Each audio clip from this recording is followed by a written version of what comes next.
Bila selawas ini seragam sekolah identik dengan warna habang putih untuk jenjang sekolah dasar, biru putih untuk jenjang menengah pertama, warna abu-abu putih untuk jenjang menengah atas, serta seragam pramuka warna batik atau sasirangan.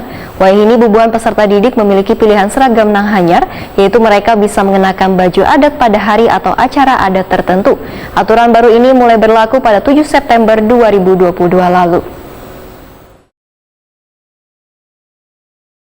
Bila selawas ini seragam sekolah identik dengan warna habang putih untuk jenjang sekolah dasar, biru putih untuk jenjang menengah pertama, warna abu-abu putih untuk jenjang menengah atas, serta seragam pramuka warna batik atau sesirangan. Wayahini bubuhan peserta didik memiliki pilihan seragam Nanghanyar, yaitu mereka bisa mengenakan baju adat pada hari atau acara adat tertentu. Ini tertuang dalam Peraturan Menteri Pendidikan Kebudayaan Riset dan Teknologi Nomor 50 Tahun 2022 tentang pakaian seragam sekolah bagi peserta didik jenjang pendidikan dasar dan pendidikan menengah. Aturan baru ini mulai berlaku pada 7 September 2022 lalu. Menanggapi adanya surat edaran ini, Kepala Dinas Pendidikan Banjarmasin Nuryadi wayah ditakuni Prima TV, baisukan Rabu 19 Oktober 2022 mengaku masih belum menerima secara resmi surat edaran dari Kemendikbudristek Republik Indonesia terkait pemberlakuan pemakaian baju adat di hari atau acara tertentu. Menurut Nuryadi, Dinas Pendidikan Banjarmasin sangat mendukung penerapan penggunaan pakaian baju adat daerah ini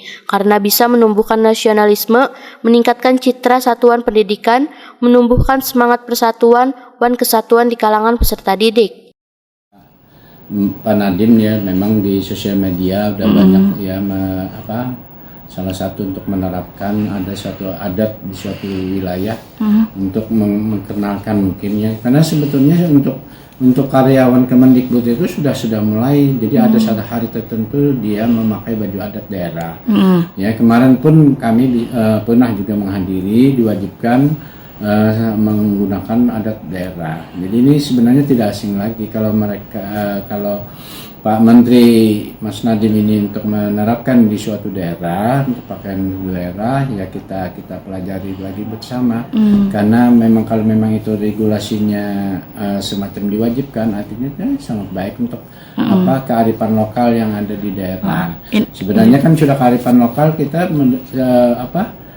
sasirangan kan sudah ada, artinya itu ada suatu daerah, tapi kalau ini berbarengan dengan pakaian adat daerah berarti ya seperti ya pakaian adat Banjar yang harus dilakukan.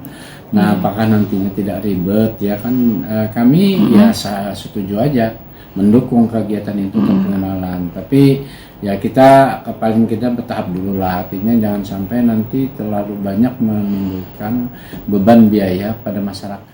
Nuryadi menambahkan, Dinas Pendidikan Banjarmasin nantinya akan berkoordinasi dengan Wali Kota Banjarmasin mengenai penggunaan baju adat daerah di hari-hari tertentu ini.